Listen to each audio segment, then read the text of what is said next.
नमस्कार दोस्तों, मेरा नाम निपुन जोशी है और आज इस वीडियो में मैं आप लोगों के साथ एक ऐसे विषय पर चर्चा करूंगा जो कि आप लोगों को अच्छा मार्गदर्शन देगी कि जब भी आप किसी भी कुंडली का विश्लेषण करते हैं तो उस कुंडली में सफलता के क्या चिन्ह होते हैं।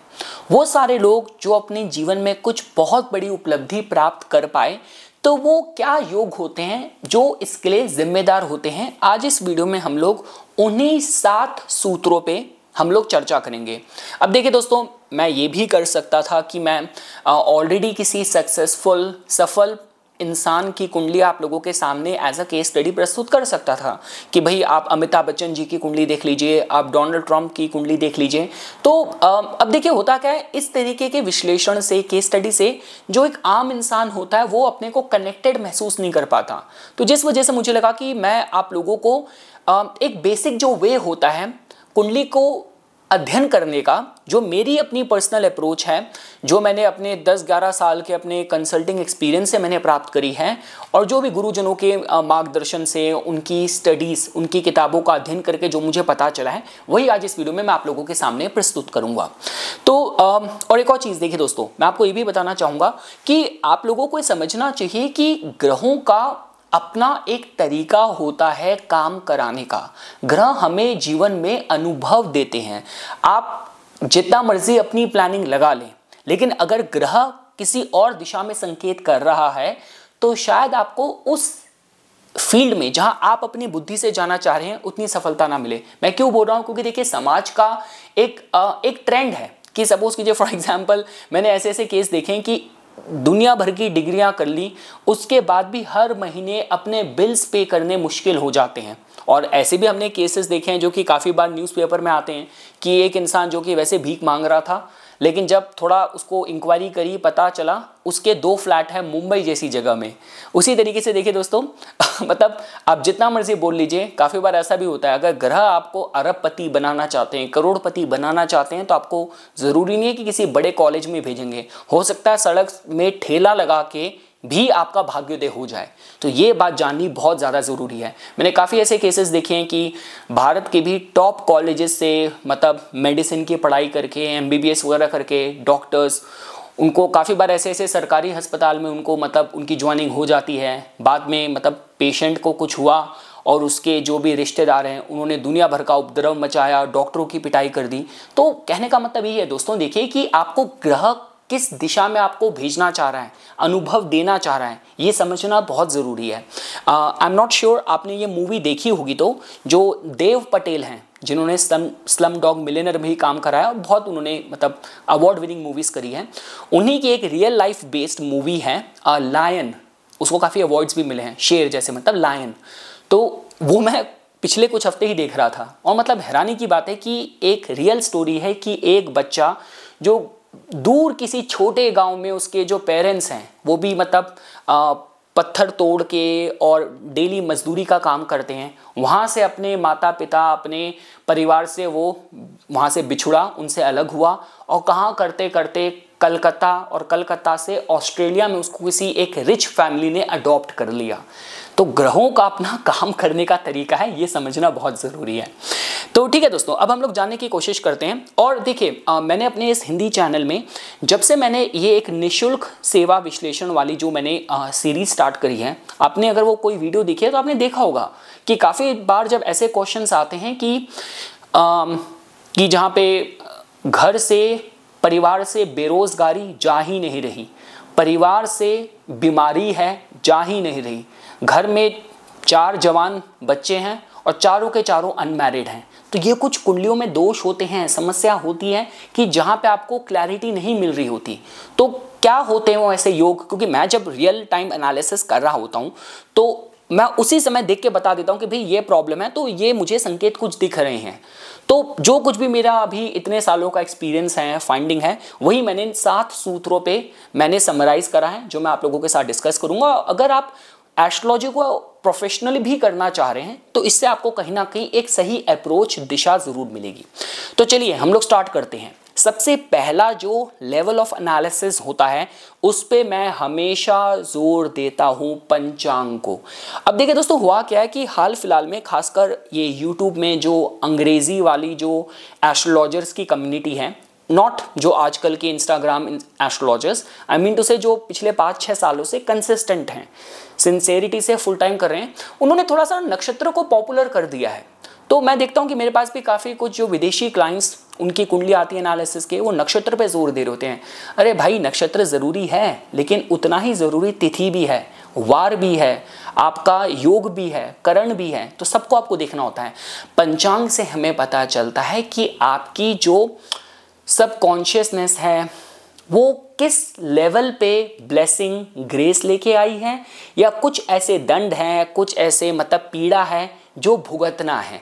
तो देखिए दोस्तों, अब जैसे मैं आपको एक बेसिक सा एग्जांपल देता हूं। मैंने सुरेश चंद्र मिश्रा जी की किताब में पढ़ा था ये, कि उन्होंने लिखा था कि कुछ ऐसे कॉम्बिनेशन होते हैं, जैसे फॉर एग्जांपल रिक्ता तिथि का जन्म हुआ, कि चतुर्थी, नवमी या चतुर्दशी का जन्म है, तो ये हो गई तिथि। इसके साथ जो वार है वो अगर रविवार हुआ, मंगलवार हुआ, शनिवार हुआ, और नक्षत्र लेवल पे कोई भी उत्तरा नक्षत्र है, उत्तरा फाल्गुनी, उत्तराषाढ़ा, उत्तर भद्रपदा, अगर इन तीनों का कॉम्बिनेशन बन रहा है पंचांग में, रिक्ता तिथि, मैंने जो वार बताया और जो नक्षत्र बताए, तो ये कुछ वो लोग होते हैं जिनके जन्म के पीछे बहुत गहरे रहस्य होते हैं। तो बोलने का मतलब है पंचांग को आपको कॉम्बिनेशन में पढ़ना है। तो अगर कोई मतलब बहुत ही अमृत सिद्धि, सर्वार्थ सिद्धि, कुछ बहुत अच्छे योग में आपका जन्म हुआ है, पंचांग की मैं बात कर रहा हूँ, तो वो एक बर्थ प्रॉमिस है जो आपको मिलेगा ही मिलेगा। और अगर सपोज कीजिए जैसे कुंडली ऐसी हुई कि अमावस का जन्म है, और अमावस के जन्म के साथ गंडमूल आपका नक्षत्र है, और शनिवार का, मंगलवार का जन्म है, भद्रा, विष्टि, तो ये देखिए, ये फिर जीवन में अब ये फर्क नहीं पड़ता कि आप कितने काबिल हैं, लेकिन ऐसी रुकावटें हैं जहाँ पे थर्ड पावर की समस्या है। तो अब इस पे देखिए, कुछ नक्षत्रों का ही स्वभाव होता है। जैसे अगर मैं इस पे बताऊं, जैसे आपका मूला है, आपका जैसे अदरा नक्षत्र है, पूर्व भद्रपदा नक्षत्र हैं, ये थोड़ी हैवी कर्मा लेके आते हैं। और वही अगर सपोज कीजिए आपने अगर जन्म पाया ऐसे नक्षत्र में जैसे रोहिणी है, पुष्या है, पूर्वा फाल्गुनी है, तो ये बहुत अच्छा संकेत है। साथ ही साथ देखिए दोस्तों, मैंने एक और चीज़ देखी है, अगर पंचांग में भी हम नक्षत्र पे भी बात करें, तो नक्षत्र एक ऐसी चीज़ है जिसके अराउंड आप अपने जीवन के निर्णय आंख बंद करके ले सकते हैं। वो एरिया लाइफ का ऐसा होता है कि जो आपको डिसअपॉइंट नहीं करता। तो जैसे फॉर एग्जाम्पल मेरा केस, मैं सतभिषा नक्षत्र हूँ, हीलिंग का काम कर रहा हूँ। आपका रोहिणी नक्षत्र है, आप गाड़ियों का, व्हीकल्स का काम कर रहे हैं। पूर्वा फाल्गुनी आपका नक्षत्र है, आप कोई फैशन, कोई फोटोग्राफी स्टूडियो, कुछ लग्जरी गुड्स का, डिकॉर का बिजनेस कर रहे हैं, तो ये एरिया में आपको डिसअपॉइंटमेंट नहीं होगी। तो ये आप देख सकते हैं। लेकिन हाँ, जब भी आप किसी कुंडली का विश्लेषण कर रहे हैं, सबसे पहला जो पॉइंट मैंने आपको बताया है लेवल ऑफ एनालिसिस में, जो बड़ी सफल लोगों की कुंडलियों में मैंने देखा है, उनका पंचांग मैंने बहुत सशक्त और मजबूत पाया है। अब आता है पॉइंट नंबर 2, जिसमें आपका आता है लगन और लग्नेश। देखिए, लगन और लग्नेश का काफ़ी ज़्यादा महत्व है, क्योंकि देखिए दोस्तों, ये आपकी जीवन की दिशा बताता है। जैसे मैंने कहा ना कि पंचांग में जो नक्षत्र हैं वो एक बर्थ प्रॉमिस वाला एस्पेक्ट को बताता है, उसी ही तरीके से लगन और लग्नेश ये जीवन की दिशा बताता है। और लगन और लग्नेश से कनेक्टेड अगर आप कोई बिजनेस, कोई नौकरी, कोई प्रोफेशन पे जाते हैं, तो काफ़ी कुछ देखिए लगन और लग्नेश से रिलेटेड लाइफ के काफ़ी डिसीजन की जानकारी मिल जाती है। किस दिशा में सक्सेस, मतलब किस दिशा में सफलता मिलेगी, विवाह के बारे में, जीवन के प्रमुख भाग्योदय के जो वर्ष हैं, और क्या आपका व्यक्तित्व होगा, क्या आपकी पर्सनालिटी होगी, क्या आपके टैलेंट्स होंगे। तो लगन और लग्नेश, अगर सपोज कीजिए किसी का वृश्चिक लगन है, तो कहीं ना कहीं देखिए ऑकल्ट का काम है, आपका लॉ का काम है, उनको वैसे भी सूट कर सकता है। वृश्चिक लगन है, कुंभ लगन है, सिंह लगन है तो कुछ अपना काम कर सकते हो, कर्क लगन है तो कुछ कला से जुड़े आप क्षेत्र में सफलता ले सकते हो। तो काफ़ी कुछ चीज़ें हमें लगन और लग्नेश के विश्लेषण से पता चल जाता है। तो पंचांग का अध्ययन करने के बाद आपको लगन और लग्नेश का अध्ययन करना है। अब आता है point number 3 of the analysis, right approach for the analysis, जो मैंने सफल लोगों की कुंडली में देखा है कि देखिए दोस्तों, राहु केतु एक्सिस बहुत ज़्यादा महत्व रखता है। राहु केतु का जो एक्सिस है उससे पता चलता है कि आपके भीतर वो कौन से टैलेंट्स हैं जो आप पूर्व जन्म से लेके ही आए हो, वो कौन सा एरिया है जहाँ पे आपको फेम पोटेंशियल आपके भीतर है, आप मोक्ष प्राप्ति परफेक्शन तक आप जा सकते हैं, कुदरत जहां आपको सहयोग देती है, आपको समर्थन देती है। तो यहाँ पे राहु केतु का एक्सेस, देखिए इसको हम बोलते हैं, राहु केतु को बोला जाता है डेस्टिनी का लॉक है। तो जिसकी चाबी अगर आपको मिल गई तो जीवन में बहुत अच्छी समृद्धि सफलता प्राप्त करी जा सकती है। अदरवाइज मैंने आपको जितने केसेस बताए कि घर में 4 लोग हैं, किसी का भी विवाह नहीं हुआ, घर से बीमारी जाती नहीं है और इस तरीके की समस्याएं, तब आप जरूर देखेंगे कि वहां पे ये ही कुछ एरियाज होते हैं जहां पे प्रारब्ध और भाग्य के लोग विक्टिम होते हैं। तो ये देखिए दोस्तों, राहु केतु एक्सेस को देखना बहुत ज़रूरी है। ये हमने 3 पॉइंट अभी तक देख लिए। हमने पंचांग को देखा, हमने लगन लग्नेश को देखा, हमने उसके बाद राहु केतु एक्सेस को देखा। चौथा पॉइंट है इंडिविजुअली शनि ग्रह की कुंडली में स्थिति। अब देखिए दोस्तों, जब हम लोग शनि ग्रह की स्थिति की बात करते हैं तो इट हार्डली मैटर्स कि आपका लगन मकर या कुंभ है नहीं है। पंचांग में आपका जो चंद्र नक्षत्र है वो आपका पुष्या, अनुराधा, उत्तर भद्रपदा है नहीं है, it hardly matters. Individually Shani ग्रह को कुंडली में देखना बहुत ज़रूरी है। वो बताते हैं कि आपके जीवन में आप कितने कर्मठ हैं, आपके भीतर कितनी नैतिकता है। आपको जीवन में, देखिए अगर मैं आपसे पूछता हूँ जीवन में बुरा समय लेके कौन आने में सक्षम है, वो शनि ही सक्षम है। राहु केतु समस्या करते हैं पर उनका कुछ बेस नहीं होता, वहाँ पे उपाय उपचार करके काफ़ी कुछ या तो समाधान मिल जाता है या तो आदमी को वहाँ पे अपने भाग्य के साथ समझौता करना पड़ जाता है। पर पीड़ा आती है शनि से, जो रियल पीड़ा है, पनिशमेंट है, वो आती है शनि से। तो शनि को जानना तो बहुत ज़रूरी है। भाई मेरे पास तो कुंडलियाँ तभी आती हैं, भाई सब कुछ अच्छा चल रहा है तब थोड़ी कोई आता तो समस्या के साथ ही है। और समस्या कौन लाता है, वो शनि लाता है। तो अगर पद प्रतिष्ठा देखनी है, मतलब कहते हैं कि जनता के बीच में छा जाना है तो भी शनि है। और अगर कुंडली में कुछ है दिक्कत और वो दिक्कत वाला समय आ रहा है तो किस लेवल की पीड़ा है, तो शनि ग्रह को जानना बहुत ज़रूरी है। तो शनि ग्रह की प्लेसमेंट कुंडली में, और देखिए दोस्तों हम लोग कहते हैं ना कि आपके हस्तरेखा में भी जो शनि की उंगली है सबसे मध्य की है, भाग्य रेखा बिल्कुल मध्य में है। तो इसका मतलब ये है कि जीवन में जो स्टेबिलिटी देता है, आपके जीवन में इक्विलिब्रियम है, बैलेंस है, रूटेड हो, वो भी शनि ग्रह देते हैं। तो शनि ग्रह का कुंडली में विश्लेषण बहुत ज़रूरी है। तो अभी तक हमने जो मेरा अपना पर्सनल फेवरेट एक तरीका है विश्लेषण का, हमने 4 लेवल पे देखा जब कुंडली का अध्ययन होता है। आपको पंचांग देखना है, आपको लगन लग्नेश देखने हैं, आपको राहु केतु का एक्सेस देखना है, आपको शनि ग्रह की इंडिविजुअल प्लेसमेंट देखनी है। अब 5वां पॉइंट आता है त्रिकोण भाव, ट्राइन हाउसेस। देखिए दोस्तों, ये त्रिकोण भाव बहुत महत्वपूर्ण है, ये लक्ष्मी स्थान है। देखिए ये कुछ ऐसे भाव हैं जिनसे पता चलता है कि आपके जीवन में जो कृपा से कितने काम होंगे, ब्लेसिंग और ग्रेस से कितने काम होंगे। देखिए दोस्तों, और खासकर अगर आपने त्रिकोण भाव में आपने जो नैसर्गिक शुभ ग्रह हैं इनकी स्थिति पाई, जैसे आपने चंद्र को यहाँ पे पाया, आपने बुध को पाया, गुरु को पाया, शुक्र को पाया, तो बहुत अच्छा संकेत है। तो देखिए मैंने तो ऐसे केस देखे हैं दोस्तों कि मेरा अंग्रेजी चैनल में जितने भी आपके जो मेरे मैक्सिमम क्लाइंट्स हैं वो आईटी कंपनी में यूएस में बेस्ड हैं, उनमें से काफ़ी हैं जो भारत के दक्षिण भारत से हैं, सदर्न पार्ट से हैं।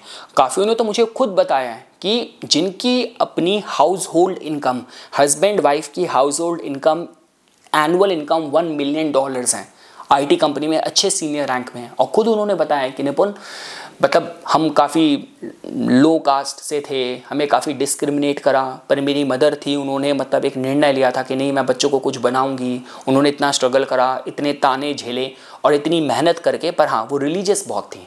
अपनी जो ईस्ट उपासना और जो उनके नियम थे, आपने देखा होगा साउथ इंडिया में वो लोग काफ़ी नियम से फॉलो करते हैं। मतलब कुछ लोग तो चप्पल लेके मंदिर में प्रवेश भी नहीं, मतलब किचन में प्रवेश भी नहीं करने देते। तो वो बहुत डिसिप्लिन फॉलो करते हैं। जब सही मायने में अगर आपको भक्ति देखनी है, डिवोशन देखना है, तो वो तो आपको सदर्न पार्ट में दिखेगा, यू विल सी दैट। तो देखिए दोस्तों, त्रिकोण भाव हैं काफ़ी महत्व रखते हैं। सबसे बड़ी जो यहाँ की इन भावों का जो महत्व है वो ये है कि कृपा से बड़े जीवन में काम हो सकते हैं। और खासकर अगर शुभ ग्रह हुए, अगर मैंने बताया बृहस्पति, शुक्र, बुध, चंद्र अगर यहाँ पे हैं त्रिकोण भावों में, अच्छी राशि में हैं, मजबूत हैं, तो आपके बहुत कार्य होंगे कृपा से। अब देखिए दोस्तों, हमने देखा पंचांग, लगन लग्नेश, राहु केतु एक्सेस, शनि ग्रह, हमने देखा ट्राइन हाउस। अब जो छठे लेवल पे मैं जोर दूंगा केंद्र भावों को।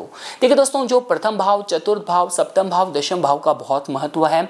कुंडली विश्लेषण में अगर आपने पाया कि ये चारों भाव अगर खाली हैं तो ये अच्छा संकेत नहीं है। मैंने काफ़ी ऐसी कुंडलियाँ देखी कि जहाँ पे आपके बाकी के ग्रह चाहे द्वितीय भाव में, लाभ भाव में जितने मर्जी मजबूत हों, चलिए त्रिकोण भाव भी मजबूत हैं, कृपा है, लेकिन आपने कृपा को सही तरीके से उसको दिशा देके जीवन में कुछ निर्माण करा, जीवन में कुछ स्ट्रक्चर बिल्ड करा, कितनी मजबूत है आपकी नींव, या एक बुरा समय आया सब बहा के ले गया, तो ये हमें केंद्र भाव से पता चलता है। केंद्र भाव मजबूत होने चाहिए। अब इस पर मैं नहीं कहूँगा कि केंद्र भाव 1st, 4th, 7th, 10th में मतलब पापी ग्रह हो, मजबूत हो, शुभ ग्रह हो, मजबूत हो, ये खाली नहीं होने चाहिए, ये मैं आपको कहूँगा। इसके बाद देखिए दोस्तों, जो लास्ट पॉइंट है उपज्या भाव। देखिए जो 3rd हाउस है, 6th हाउस है, 10th हाउस है, 11th हाउस है, इनका काफ़ी महत्व होता है। अगर आपने यहाँ पे जैसे मंगल ग्रह हैं, आपके सूर्य ग्रह हैं, आपके शनि ग्रह हैं, आपके राहु ग्रह हैं, इनकी आपने स्थिति पाई, इनको मजबूत पाया, तो जीवन में ये एक फाइटिंग स्पिरिट देते हैं कि जहाँ तक अपने पुरुषार्थ से, अपने पराक्रम से, जीवन के संघर्षों से लड़ता हुआ काफ़ी जीवन में उपलब्धि पाता है। तो ये कुछ पॉइंट्स थे देखिए दोस्तों, जो आज इस वीडियो में मैं आप लोगों के साथ शेयर करना चाहता था। इसके बाद मैं सोच रहा हूँ, कोशिश करूँगा कि मैं आप लोगों के साथ इंडिविजुअली 12 लगन के माध्यम से कौन से ग्रह आपके लिए शुभ हैं, राजयोग, इन सब पे भी मैं समय समय पे चर्चा करूँगा। वो श्रृंखला भी मैं आप लोगों के सामने लेके आऊँगा, पर आज इस वीडियो में मैं इसी विषय में आप लोगों के साथ बात करना चाहता था। तो ठीक है दोस्तों, इसी तरीके की वीडियोज़ की समय समय पर अपडेट प्राप्त करने के लिए कृपया करके मेरे यूट्यूब चैनल को सब्सक्राइब कीजिए। ओम नमः शिवाय।